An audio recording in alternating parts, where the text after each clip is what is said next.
안녕하세요. 크립토튜브입니다. 이번 시간에는 지금부터는 이런 사람들을 조심하세요 라는 제목으로 얘기를 드려볼 겁니다. 스웨덴에 있는 국회의원이 우리도 비트코인 전략 비축하자, 인플레이션 대응 국가 자산의 다변화를 위해서 스웨덴에서 비트코인 준비금을 보유해야 된다. 미국 등 주요 국가들이 이미 준비금 구축에 나섰다. 그래서 우리도 디지털 군비 경쟁이다. 이런 얘기를 하는 거죠. 이제 비트의 잠재력을 인정하고 받아들인 국가들, 우리도 빠르게 합류해야 된다. 미국만 있냐? 스웨덴만 비트코인을 비축하냐? 제가 얘기 드렸던 부탄이나 키르기스스탄이나 카자흐스탄이나 계속 이런 얘기가 잊을만 하면 나옵니다. 근데요, 특히 선진국에서는 아무래도 이런 그 의사결정, 아무래도 그 세금을 쓰는 이슈들은 국민의 반발이 있을 수 있어요. 그리고 법을 만드는 것도 이게 쉽지 않기 때문에 의사결정 속도가 굉장히 느립니다. 그래서 저는 지금부터 이렇게 서둘러 나가야 된다라고 봐요. 우리나라 역시도 물론 지금 스테이블 코인 만들어서 이제 대비하는 거 필요합니다. 좀 필요하다면 2트랙, 3트랙이라도 빨리 이제 입법 또 이제 검토하는 이제 부서를 이제 예를 들면 팀을 쪼갤 수도 있는 거 아닙니까? 스테이블 코인, 그다음에 ETF, 아니면 이제 세금이나 어떤 규제 시스템, 또 하나는 이제 코인을 지금 스웨덴처럼 우리도 전략 비축을 입법을 지금부터 준비를 하면 어떨까 하는 생각이 듭니다. 왜냐하면 과거 50년, 70년은 실은 금모으기 운동이었어요. 금 혹은 미 국채 모으기, 이게 바로 국력이었습니다. 국부였죠. 지금부터는 어떻게 되냐? 이제 비트 모으기로 룰이 체인지가 점점 되고 있는 거예요. 미국에서 땅 발표만 하는 순간, 그러니까 그때는 제가 볼 때 오히려 허겁지겁할 가능성이 있고 지금부터 이제 준비를 했으면 좋겠다라는 생각이 듭니다. 파라과이에서도 여긴 정부가 아니라 중앙은행에서, 중앙은행은 원래 비트코인 극도로 싫어하거든요. 파라과이에 있는 중앙은행에서 미팅을 했는데 그때 우리도 국가 전략 자산으로 비트코인을 사야 한다. 이런 얘기가 이제 전 세계적으로 누군가는 언급을 했고요. 누군가는 입법을 준비했고 이미 이제 주 단위에서 미국에서 몇 개 이미 통과가 된 것도 있죠. 전 세계적인 현상이라고 보시면 되겠습니다. 미국 정부 셧다운 때문에 비트코인이 폭락을 할 것이다 라고 기대를 하신 분들도 계셨겠지만 오히려 비트코인이 올라가고 있죠. 유동성 확대 기대감은 오히려 더 커진다. 지금 고용지표가 이제 발표가 지연이 되고 있지만 ADP라고 하는 고용지표, 이제 대체지표라고 불리는 거 별로 안 좋습니다. 그러면 금리 인하 거의 10월 달은 기정사실화 됐다라고 보시면 되겠죠. 연말까지, 그러니까 10월과 12월 달 25bp 총 0.5% 인하할 확률이 거의 이제 90%가 넘거든요. 여기에 이제 연준에서는 아직도 양적 긴축하고 있어요. QT하고 있습니다. 이제 시중에 풀려있는 유동성 아직도 이렇게 흡수를 하고 있어요. 근데 요게 아마 중단이 되겠죠. 그러면 당연히 비트코인, 크립토, 주식 더 랠리를 할 수 있지 않을까. 코인은 누가 뭐라고 해도요, 비트코인이 먼저 큰형님이 치고 나가줘야 됩니다. 알트코인은 누가 뭐라고 해도 이더리움이 먼저 치고 나가줘야 됩니다. 근데 이 비트, 큰형님과 작은형님, 이더리움, 이런 친구들을 이제 크게 급상승시킬 수 있는 가장 1요소는 여전히 글로벌 유동성이죠. 지금 유동성 풀리고 있고 명확성 뒤로 미뤄졌지만 되겠죠. ETF 이것도 좀 뒤로 미뤄질 수 있습니다. 하지만 이런 것들과 이제 트럼프 대통령 월가의 탐욕이 이렇게 만났을 때 지금요 조금 조정받는다고 좀 마음이 어렵다고 코인의 하락에 베팅하는 건요 정말 저는 무모하다라고 생각을 해요. 최대한 주변에 비관론자가 있다면 멀리 하십시오. 멀리 하시기가 어렵다면 최소한 거리를 두시길 추천을 드립니다. 지금부터 여러 가지 지표들이 있지만 이것도 좋은 지표가 될 수 있다라고 봐요. 물론 전 세계에서 미 연준에서 금리 인하 이것도 중요한 지표가 됩니다. 시작점이 되는데요. 가장 직접적으로는 금 가격이 지표가 될 수 있다고 봐요. 뭐 제 동생도 얘기를 드렸지만 지금 금이요. 거의 7주 연속 상승을 했어요. 근데 비트코인이랑 좀 교차하는 경향이 있거든요. 비트는 여전히 12만 달러 미칩니다. 아마 이 이제 바통이 비트코인으로 가지 않겠냐. 잘 아시다시피 뭔가 불안할 때, 과거 올해 4월달 기억하십니까? 이제 트럼프발 관세 전쟁. 그때 이제 4월달 뭐 리버레이션 데이 해가지고 그때 엄청 불확실성이 너무너무 심했습니다. 그때 금 가격 한번 점프를 했었고 지금 다시 금이 최고치를 경신해버렸죠. 앞으로는 계속 금값이 계속 이걸 이어갈 수 있겠냐? 금리 인하하고요. 뭐 흥분이 되고 기대감이 되고 시장이 좋아진다. 뭐 이제 모든 게 확실해진다. 이러면요. 그 금에 투자했던 금액들이 채권에 투자했던 것들이 아마 주식이나 코인 쪽으로 좀 넘어올 수 있다고 생각을 하고 있습니다. 금이 대략 비트보다 한 2달 정도, 8주 정도 앞선다라고 하는데 지금부터 8주 한번 기대를 해보겠습니다. 자, 비보 파워라고 하는 나스닥 상장 회사, 뭐 에너지 회사라고 보시면 돼요. 여기에서 XRP를 사겠다. 저번에 1.2억 달러를 조달을 했는데 한 1,600억, 700억 될까요? 이번에 추가로 한 250억, 280억 정도 더 이렇게 추가로 조달했습니다. 뭐 하냐? XRP 사겠다. 이런 얘기죠.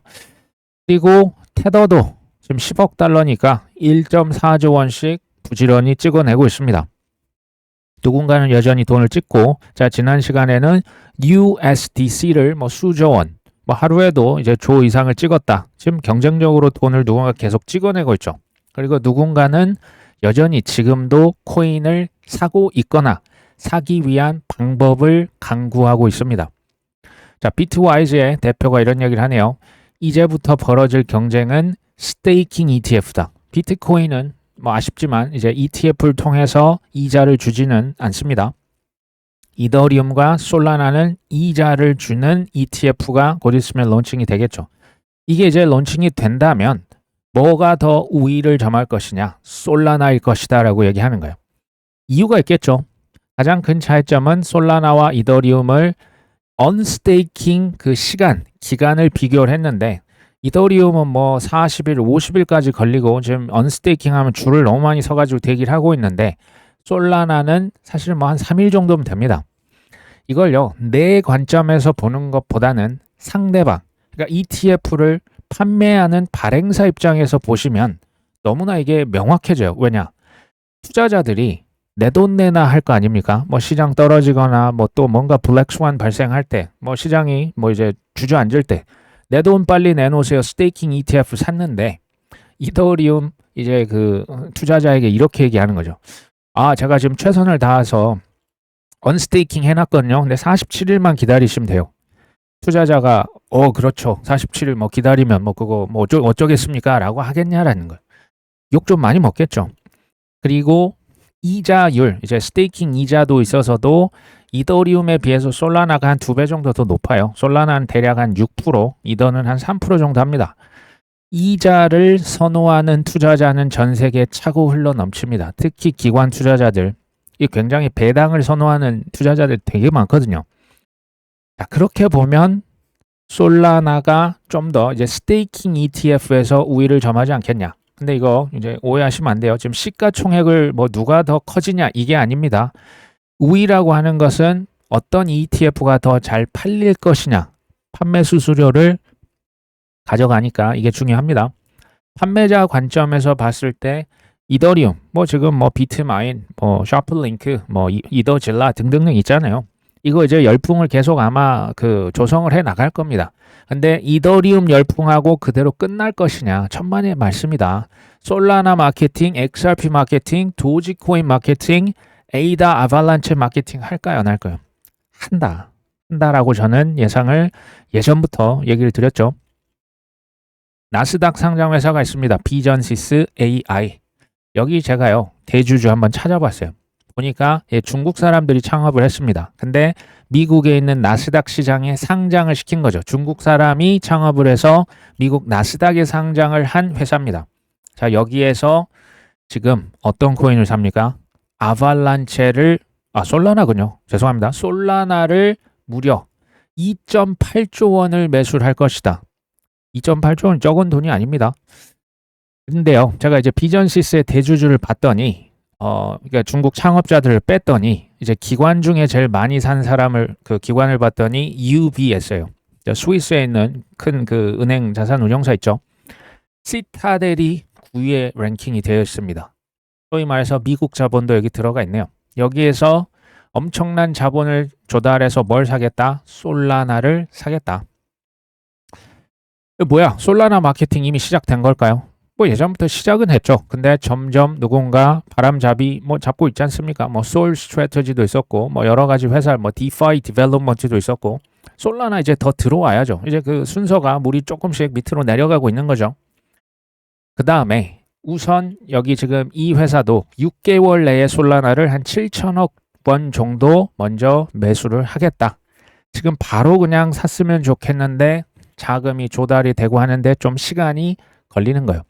그러니까 이건요, 우리가 이제 적당히 원하면 핑계를 대죠. 근데 여기에서는 방법을 찾아가고 있는 거예요. 생각보다 지금 오래 걸리고 있는 거예요. 근데 사실 우리도 마찬가지죠. 그냥 떨어질 때 사고 싶은데 뭐 월급이 뭐 이제 매일 나오는 거 아니지 않습니까? 한 달에 한 번씩 나오고 뭐 보너스 나올 때 있고 사업이 잘 될 때 있고 그럴 때 돈을 좀 아껴놨다가 이제 떨어질 때 기다려서 바이더 딥하고 좀 오랜 시간 또 인내하는 거 쉽지 않죠. 저는요, 투자가 됐건 뭐 사업을 하시건 뭔가 일을 하는 데 있어서 하는 데까지 최선을 다하는 거, 전 이 자체가 이미 훌륭한 투자자라고 생각을 합니다. 코인베이스에서 자사 앱의 1인치는 이제 탈중앙화 거래소라고 보시면 돼요. 중앙화 거래소에서 탈중앙화 거래소를 합쳤네요. 1인치와의 협력은 코인베이스가 시장의 입지를 확대하는 데 크게 도움이 된다. 1인치 이용자도 2,500만 명이 되고 있습니다. 코인베이스를 가만 자가 쳐다보고 있으면 이제 슈퍼앱이라고 뭐 본인 뭐 그 대표가 이미 얘기를 했었고요. 이제 우리나라식 표현으로 하면 황소개구리 같아요. 그냥 다 집어삼키고 있습니다. 생태계를 교란시키는 거죠. 그러니까 사업의 영역 없어진다고 보시면 돼요. 세계 최대 옵션 거래소 데리비트 인수했었죠. 그 다음에 1인치 탈중앙화 거래소까지 이제 인수를 합니다. 그리고 서클에서 USDC를 발행해서 나오는 모든 수수료 혹은 뭐 이제 여러 가지 수익을 사실은 코인베이스랑 반반으로 나눠 갖는 구조입니다. 서클 입장에선 좀 억울할 수 있죠. 코인베이스는 굉장히 유리한 계약을 이미 맺었어요. 처음에 물론 거래소니까 코인 매매, 현물 위주로 사팔사팔하면서 수수료를 가져갔지만 선물, 옵션, 파생 상품, 그 다음에는 이제 비트코인 담보로 대출해 주는 거, 이자 사업하는 거, 그 다음에 이제 주식 토큰화 같은 자산 토큰화까지도 사업을 광대하게 넓혀가고 있습니다. 누가요? 코인베이스가. 이제는요, 코인베이스만 이렇게 잘 나가는 게 아니고 우리 개개인도 뭐 아직 뭐 이제 그 회사에 지금 일을 하고 계신다고 해도요. 그 조직 내에서 사실은 저는 슈퍼앱 올인원 같은 사람이 되셔야 된다라고 보고 있어요. 회사를 나오시더라도 뭐 이제 이거는 누가 하고 이건 김 과장 이건 뭐 이대리 이제는 이런 시대는 좀 아니다라는 생각을 한번 해봤습니다. 월드 리버티 파이낸셜 여기 CEO가 토큰 2049 뭐 싱가포르에서 하는 컨퍼런스에서 트럼프 일가가 부동산도 토큰할 것이다. 대표적인 게 두바이에 있는 트럼프 타워 토큰을 이제 토큰화해서 전 세계 사람들에게 투자자에게 판매를 하고 싶다. 2023년이었습니까? 블랙락의 회장이 모든 자산은 토큰화 될 것이다 라고 했는데 지금 그것을 직접 활용해서 지금 이제 사업을 하고 있죠. 부동산 토큰화라고 하는 건요. 매수자, 매도자 모두에게 큰 효용을 가져다 줍니다. 속도가 굉장히 빠를 거고요. 기존에는 거래 자체가 일어나지 않았을 비싼 빌딩을 잘게 쪼개서 전 세계 사람들에게 판매를 할 수가 있습니다. 유동성이 이제 풍부해지는 거고 또 수수료도 훨씬 저렴하고 빠르게 거래가 체결이 될 거예요. 근데 또 오해를 하시면 안 됩니다. 부동산 토큰화 이런 건요. 지금 당장 1년, 2년, 3년 내에 이루어질 수는 없어요. 특히 이제 부동산 관련된 전 세계적인 법, 규제 이제 어떤 뭐 등기 시스템 우리로 치면요. 이런 것들을 실은 다 바꿔줘야 하기 때문에 그렇게 쉬운 이슈는 아닙니다. 여기서 결론은 우리 같은 일반 투자자는 이게 확정된 미래라는 것을 알고 있기 때문에 그게 뭐 자산을 토큰화 시킨 거든 코인이든 스테이블 코인 CBDC든 전 세계 가치가 거기에 이제 올라갈 그 네트워크 그 망을 미리 그냥 깔고 앉아 있으면 좋겠다라는 얘기를 드려봅니다. 자, 서클에서 토큰화 MMF 머니마켓 펀드를 토큰화해서 어디 위에 얹혔다? 솔라나 망 위에도 이제 얹혀 놓을 것이다.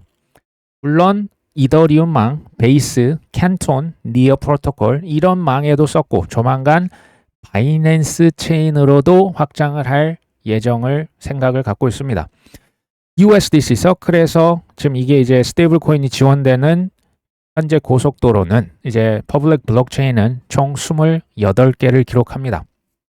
서클에서 MMF 펀드를 토큰화한 것은 현재 6개 망 위에 올라가 있죠. 근데 향후에 당연히 더 많아질 겁니다. 근데 여기에서도 뭐 스테이블 코인이건 토큰화된 어떤 뭐 주식이건 MMF건 뭐가 됐건 압도적인 1위 망은 여전히 이더리움이요. 그 다음이 뭐 솔라나 아니면 베이스 아니면 아비트럼, 뭐 아발란체 이런 순서로 나갑니다. 코인이 커질수록 시가총액이 큰 코인일수록 실은 여기에 투자를 더 많이 하셔야 돼요. 작은 코인일수록 투자 금액을 실은 줄이셔야 됩니다. 당연한 얘기지만 당연하게 이렇게 안 하시는 분들이 또 많이 있으실 걸 제가 알기 때문에 계속 뭐 반복을 드립니다. 이제 DAT 기업이라고 하죠. 암호화폐 비축 기업들이 소수만 살아남을 것이다. 코인베이스의 뭐 리서치 총괄입니다. 이제 코인 사이클이 더 성숙해지고 기업들이 투자자 유치 경쟁에 뛰어들면서 이제 DAT 뭐 너도 나도 뭐 땡땡 코인 사서 비축했더니 1000% 2000% 뭐 이렇게 3000% 주가가 이제 뭐 이렇게 수직 상승했던 거 이제 보셨죠. 하지만 대부분은 죽을 것이다. 이런 얘기 되겠죠. 이들은 인수합병을 선택하거나 이제 DAT 기업들의 전략인 거예요. 인수를 하거나 스테이킹 또는 DeFi 루핑, 담보와 대출을 반복해서 비투를 늘려가는 것. 이런 것들 통해서 수익을 얻고 있다. 그리고 최근에는 자사주 매입을 통해서 이제 경쟁을 하고 있었더라. 근데 이게 뭐 좀 장기적으로 보시면 좋을 것 같은데요. 이건 저희 어떤 예측입니다. 다음 하락장 안 올 것 같은데요. 옵니다. 이게 뭐 1년 흘지 2년 흘지 모릅니다. 다음 하락장이 올 때 전 세계 DAT 기업들은 정말 처참하게 다 무너질 거예요. 이게 22년 뭐 테라루나 FTX 때 이제 뭐 빚으로 투자했던 기업들 이 기업이 무너져 했던데 싹 다 무너졌던 기억하십니까? 똑같은 거예요. 이 빚으로 투자하는 것은 이게 그렇게 돼요. 원래 그렇게 됩니다. 어떻게 그렇게 확신하시냐? 일본의 80년대 말의 거품 경제를 기억해 보시면 그리고 2000년대 초반의 닷컴 버블, 2008년도 서프라임 모기지 다 비슷비슷해요. 뭐가 비슷하냐? 본인이 기업이 개인이 국가가 갖고 있는 현금만 투자를 했다면 이렇게까지 거품이 안 껴요. 이게 다 뭡니까? 비투한 겁니다. 묻고 더블, 또 더블, 따따 더블로 가다가 이제 더 이상 이제 받아주는 사람이 없을 때까지 가면 이미 늦은 거죠. 오해를 하시면 안 됩니다. 코인 같은 경우는 아직 거품 자체가 없어요. 특히 이제 알트코인은 뭐 거품은 무슨 거품입니까? 지금 바닥에 이제 딱 붙었다가 이제 가냐마냐 하고 있죠. 거품은요, 항상 꺼지기 전까지는 혁명이라고 불려요. 그리고 이번에는 다를 것이다 라고 합니다. 나중에 이런 얘기가 나오면 조금 주의하셔야 된다는 얘기를 드립니다. 결론은요, 당분간 이 코인 투자는요, 큰 기회가 있습니다. 이게 이제 또 이제 뒤에서 얘기 드리겠지만 이 큰 기회 잡으시면 되고요. 끝까지 방심하시면 안 된다라는 얘기도 이제 같이 드리고 있습니다. 월가의 거물 회사가 있어요. 서스코하나. 이 회사는 좀 이제 우리에게 익숙한 회사는 아니고요. 쉽게 말하면 이제 뭐 블랙락, 피델리티, 뱅가드 같은 자산운용사는 아니에요. 여기는 세계 최대 규모를 자랑하는 퀀트 트레이딩 회사예요. 혹은 우리가 마켓 메이커라고도 합니다.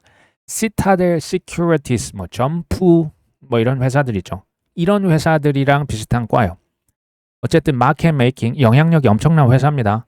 여기에서 코인 사업을 이끌었던 사람이 전 CEO, 이 사람이 나와서 회사를 차린다. 무슨 회사 차립니까? 아발란체 비축 회사를 설립한다. 여기에 지금 투자를 우리 한화 9,400억 원을 이미 확보를 했습니다. 여기 보시면 드래곤플라이, 파라파이, 판테라 캐피탈 같은 회사들이 참여를 했죠. 판테라 캐피탈은 메이저 회사입니다. 기업 회사 이름은 아발란체 트레저리. 뭐 이제는 뭐 우습지도 않습니다. 놀랍지도 않죠. 여기도 나스닥에 상장할 방침이다. 좀 결이 비슷비슷한 거 느껴지십니까? 제가 예전에 그 미국에 뭐 제 동생도 계속 얘기 드렸던 알트코인 ETF가 신청 이미 들어가 있고 뭐 이제 승인 확률이 뭐 90%가 넘어가는 지금 이제 룰 체인지가 됐고 좀 뒤로 미뤄질 수 있어요. 근데 거기서 이제 언급이 됐었던 메이저 코인들 있지 않습니까? 미국 코인들, 시총 큰 코인들 기다리시면 순서표가 돌아옵니다. 이렇게 아발란체처럼 도지코인처럼 또 뭐 있습니까? 뭐 라이트코인도 있고 체인링크도 있고 있죠. 쉬운 투자라고 하는 건 사놓고 기다리면 가만히 있으면 큰 형님들이 이렇게 수천억 심지어 조 단위로 사줘요. 이게 쉬운 투자 아닙니까? 그쵸?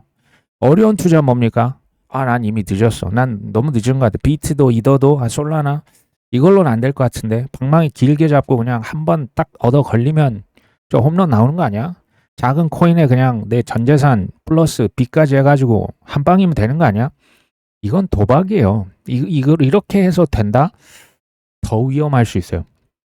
왜냐하면 사람이 여기에서 멈출 수 있을까요? 쉬운 길, 그리고 남들이 다 간다고 정답이 저는 아니라고 봅니다. 진짜 성공은 보면요. 주변에 성공하신 분들 보면 그 사업가든 뭐 투자자든 뭐 심지어 요리하시는 분, 뭐 어떤 분야에 성공하신 분들은 정도를 꾸준히 정말 느리고 지루하고 답답하게 걸어갔던 사람들이에요. 세상에 전 공짜는 없다. 트럼프가 4주 내에 시진핑과 회담을 할 것이다. 이게 이제 과장인지 또 이제 지킬 수 없는 약속인지 찾아보니 이게 있네요. 10월 31일에서 11월 1일 경주에서 에이펙 회담이 펼쳐집니다. 이때 트럼프 대통령, 시진핑 주석이 참석을 하죠. 그러면 뭐 4주 내에 만날 것 같습니다. 사실 저는 올해 초부터 뭐 관세로 전 세계 공포 분위기 엄청 조성했던 거 기억나시죠? 그때부터 들으셨던 분들 아마 기억하실 거예요. 제가 계속 확신에 가득 차서 실은 얘기를 드렸던 게 미국과 중국은 결코 정면 충돌하지 않을 것이다. 뭐 관세를 뭐 120%, 140%할 때도 저는 똑같이 얘기했어요. 왜? 부딪히면 죽을 것이다. 죽는 것을 원하는 국가의 정상은 없어요. 트럼프의 목표가 뭘지 한번 생각해 보십시오. 관세 핵폭탄으로 전 세계를 초토화시키고 미국, 중국 너 죽고 나 죽자 이걸까요? 아니면 관세나 강달러, 고금리 요것을 무기로 미국의 국익을 증진을 시키고 이것을 이제 성과로 시켜서 선거에서 승리하는 거. 뭐가 목표겠습니까? 당연히 후자인 거예요. 관세로 아무리 뭐 이제 폭탄 100%, 200% 이제는 안 속죠. 처음에는 이제 다들 속았던 것 같아요. 애초부터 적정 관세율 뭐 20% 전후로 뭐 미란 보고서 이미 친절하게 나와 있었어요. 위협과 협박은 그러면 왜 하냐? 이거 이제 협상의 기술이 이제 트럼프 대통령 워낙 탁월한 분이 맞습니다. 보시면 AI, 이제 크립토, 화폐 전쟁, 패권 전쟁에서 중국의 코를 그냥 납작하게 눌러 놓으려고 이게 지금 이 모든 게 지금 벌어지는 거 아니겠습니까?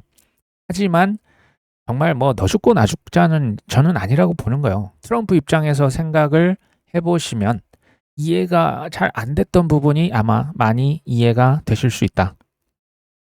라크 데이비스라고 하는 유튜버입니다. 최근에 이제 뭐 언제가 피크냐? 뭐 대부분 이제 뭐 4년 주기에 의하면 올해 4분기에 피크 찍을 수 있다. 기대감이 좀 엄청납니다.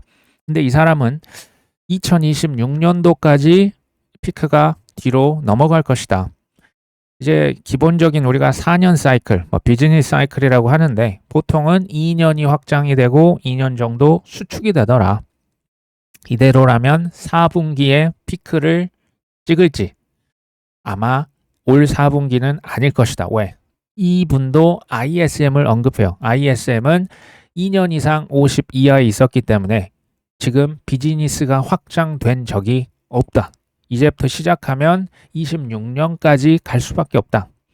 뭐 이런 거죠. 뭐 비즈니스 사이클이 이제 올랐다가 이제 그 수축했다가 올랐다 떨어졌다인데 2년간 팽창을 했어야 됐는데 지금 팽창이 없었던 거예요. 수축만 예를 들면 3년째 하고 있는 거예요. 그럼 이게 뒤로 1년 정도 뭐 밀릴 수 있다 이런 얘기인 겁니다. 정확히 1년은 아니고요. 문제가 있어요. 요게 이제 그 들어맞으려면 이 코인의 가격, 뭐 비트코인, 이더리움의 가격과 ISM 간의 상관관계가 높아야 이게 성립이 돼요. 그렇죠? 결론부터 얘기를 드리면 상관관계가 매우 높습니다. 제 동생도 이거 보여드렸습니다. 이제 콜린 톡스 크립토라고 하는 분이 ISM과 비트코인 가격을 딱 했는데 이제 2014년도 초반에 요게 이제 피크를 찍었고 ISM 피크와 비트코인 피크가 얼추 맞아 떨어집니다. 그러면 뭐 이제 내년 한 저 하반기 한 중반 정도 됐을 때 피크를 찍지 않겠냐. 이분이 콜린 톡스 크립토인데요. 지난 3번의 사이클을 봤더니 비트코인과 ISM이 대체로 결을 같이 하더라. 과거의 패턴이 이번에도 일치를 한다면 26년 한 중반 정도가 피크 최고를 찍지 않겠냐. 하지만 이 사람도 그렇게 얘기해요. 결과를 본인이 정확히 알 수는 없다. 이것만 보고 투자하는 게 아니고요. 여러 지표 중에 하나로 주목을 할 필요가 있겠다. 우리도 이 지표를 하나 추가를 해보는 게 전 좋다고 봐요. 뭐 ISM 예전부터 얘기를 계속 드렸었죠. 여기서도 이제 두 가지 관점이 나올 수가 있어요. 이제 피크가 언제일 것이냐. 불가능한 미션 임파서블에 도전하는 부류가 있어요. 4분기냐, 내년 1분기냐, 내년 2분기냐. 이거 지금 아무리 해도 이거 어차피 의미가 없다. 반면에 쉬운 투자는 뭘까요? 언제든지 뭐 누가 뭐라고 하든지 언제든지 고점 지표가 뜨고 떴다고 바로 파는 게 아니고요. 조금 참으셨다가 한 2번, 3번 참았다가 이제 분할로 쓱쓱쓱 팔고 나는 그냥 좀 쉬었다가 나중에 오겠습니다 라고 하는 게 더 쉽겠냐. 고점 지표라고 하니까 제가 지금 주요 보고 있는 거 아마 아시겠지만 코인베이스 앱 순위도 보고요. 지금 뭐 260위 정도 하더라고요. 비트코인 더미넌스 지금 한 58% 정도 하는 것 같아요. 뭐 여기서 좀 더 떨어져야겠죠. RSI 거래량 이제 주봉, 월봉, RSI와 거래량을 같이 보시면 되는데요. ISM 뭐 여러 번 얘기 드렸고 뭐 파이사이클 톱 지표 이제 비트코인이 과거에 이게 좀 이제 피크일 때 두 선이 만났던 기억이 납니다. MVRV Z스코어 아니면 그냥 도지코인이 이제 우리 같은 일반 투자자들의 투심을 나타내는 뭐 그런 이제 코인이라 저는 보고 있고 아니면 이제 유튜브 조회수 아니면 이제 뭐 카페나 식당에서 코인 얘기를 얼마나 하는지 아직은 코인 얘기합니까? 아무도 안 해요. 지금 아무도 안 합니다. 아직까지는 그래서 저는 거의 바닥권이라고 보는 거예요. 나중에 너무 뜨겁다 싶으면 이 지표들 저도 얘기 드리지만 우리 이제 구독자분들도 댓글로 나눠주시면 좋을 것 같습니다. 제가 뭐 어떻게 다 알 수는 없으니까. 하지만 이거는 우리가 알고 하자는 거예요. 99.9%는요 꼭지에 못 팔아요. 어차피 못 팝니다.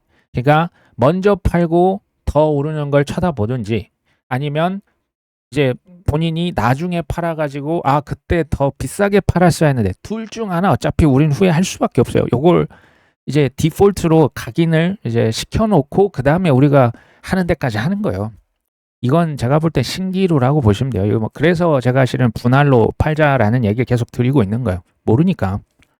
이분이 또 이런 얘기를 하세요. 비트코인인데 보시면 차트상으로 이제 역 헤드 숄더 그러니까 역 헤드 숄더니까 이제 곧 올랐어야 됐는데 뭐 이미 올라갔죠. 그리고 이제 크게 보면 뭐 메가폰 패턴이라고 해서 확장 메가폰 이 이제 차트상으로 보면 비트코인이 조만간 한 1억 8천만 원까지는 가지 않겠어? 뭐 이런 얘기를 하셨습니다. 자, 렉트 캐피털이라고 하는 사람, 이 사람도 이제 분석가, 애널리스트라 보시면 돼요. 비트코인이 이제 10월 첫날부터 월 평균 그 이제 선을 돌파를 했다. 아마 10월 달 더 많이 오를 것 같다. 뭐 이런 얘기를 이제 하고 있네요. 앤소니 폼플리아노, 저는 뭐 이분의 그 저기 팟캐스트 유튜브 가서 이제 자주 듣기도 합니다. 이분의 추정 자산 대략 2천억 원 정도 돼요. 이분 제가 얘기를 들어보면 뭐 미국 뭐 해병대였습니까? 뭐 군인으로서 이제 복무를 하셨던 것 같고 19년도 초에 본인의 전 재산을 비트코인에 올린 했던 그런 사람입니다. 이 사람이 이런 얘기를 합니다. 인생 교훈 중에 하나, 모든 주변의 비관론자들을 피하십시오. 비관론자들은 단 한 명도 행복한 사람 내가 못 봤다. 성공한 사람도 내가 한 명도 못 봤다. 그들은 당신의 삶에 부정적인 에너지를 주입시킨다. 당신의 투자를 망가뜨리고 당신을 바보처럼 느끼게 할 것이다. 여기에 저는 이제 몇 가지 좀 덧붙이고 싶은데요.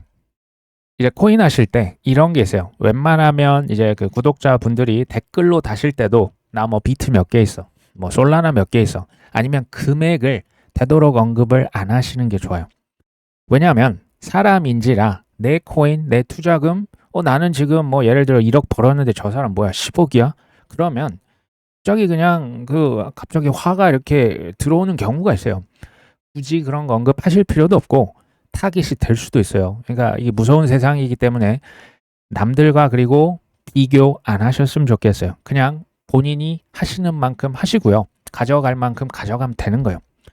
또 하나 덧붙입니다. 캠페인을 너무 일찍 터뜨릴 필요는 없습니다. 그러니까 이미 지금 저도 이제 뭐 2번, 3번 참았다가 고점 지표 봤다가 이 시간이 오래 걸립니다. 지금 뭐 당장 뭐 다음 주, 다다음 주가 아니거든요. 그리고 매도를 하시고도 그거를 그대로 이제 업비트에 그대로 현금을 두시거나 아니면 돈 빼가지고 K뱅크에 두시거나 제가 볼 때 제 기준에 이건 현금화가 아니에요. 그 돈을 정말 제가 잘 안 쓰는 저기 뭐 이상한 이제 그 본인의 이제 다른 은행 계좌로 빼놓으셔야 돼요. 그래야 그게 출금이 되는 거예요. 또 팔아서 그 기분이 좋거든요. 근데 더 오르면 사람이 그때 엄청난 포모를 느껴요. 바로 그 돈을 나 지금 비트로 1억 벌었는데 이거 지금 알트에 바로 그냥 쏟아 부으면 5억 10억 버는 거 아니야? 그래서 바로 이제 뭐 라지캡, 스몰캡, 미들캡 할 것 없이 막 이제 그대로 재투자하는 경우가 아마 많이 있으실 거예요. 그거 하지 말자는 거예요. 이제 지금부터 내년도. 그리고 재투자를 만약에 하신다면 좀 참으세요. 그러니까 바로 하는 게 아니고 최소 지켜보시고 뭐 올라가면 어쩔 수 없는 거예요. 올라가면 어쩔 수 없고 재투자를 뭐 이제 뭐 6개월 기다렸다 다시 이제 뭐 이 정도면 됐다 하는데 내가 팔았던 돈 뭐 예를 들어 뭐 이제 5억을 벌었다. 그 5억을 거의 다 그냥 재투자하지 마시고 5억에서 한 3억 정도는 별도로 빼세요. 그거는 이제 그냥 앞으로 생활비 쓰시고 미래를 위한 이제 그 현금이시고요. 나머지 한 20%, 30% 가지고 재투자를 하시면 좋을 것 같습니다. 저 같은 경우는 마찬가지로 우리 구독자분 아마 비슷하신 분 많을 거예요. 큰 돈을 잃으면서 실은 어렵게 배웠던 교훈이요. 제가 똑같은 얘기를 가끔 반복하는 경우가 있어요. 이유가 있어요. 이거요. 한 번 듣고 한 번 해봤다고 그대로 실전해서 되시던가요? 그럼 훌륭하신데 대부분 이게 쉽지 않아요. 여러 번 들으시고요. 이것을 내면화 시키셔야 돼요. 그러면 이제 소위 말해서 이제 비상 상황이 닥치거든요. 이제 패닉셀 이제 그런 이제 엄청나게 이제 막 조정이 세게 왔을 때 아니면 여기 막 기분이 붕붕 떠서 하늘에 날아갈 때 이럴 때 제가 볼 때 둘 다 위기 상황이거든요. 그때 이 얘기를 여러 번 들으시고 그때 내가 이렇게 해야겠다라고 미리 계획을 세워놓으신 분들은 심지어 이걸 무시까지 집어넣으시면 제일 좋아요. 물론 이렇게 종이 같은 데 써보시면 굉장히 좋고요. 그런 매뉴얼을 내 안에 이제 내면화 시키시면 아마도 이제 뭐 바로 뭐 재투자를 하거나 경솔하게 샴페인을 일찍 터트리는 그런 실수를 조금 덜 하시지 않을까 하는 생각이 듭니다. 조금 더 나가시면요. 이제 스스로 생각하고 스스로 판단하는 이미 이런 분들 많이 계실 거예요. 요렇게 갈수록 저는 성공의 확률 그리고 좋은 결과를 가져갈 확률이 더 높아질 것이다. 오늘 방송은 여기까지 합니다. 이제 연휴가 시작됐습니다. 오늘부터 좋은 연휴, 추석이네요. 추석 명절 되셨으면 합니다. 끝까지 시청해 주셔서 감사합니다.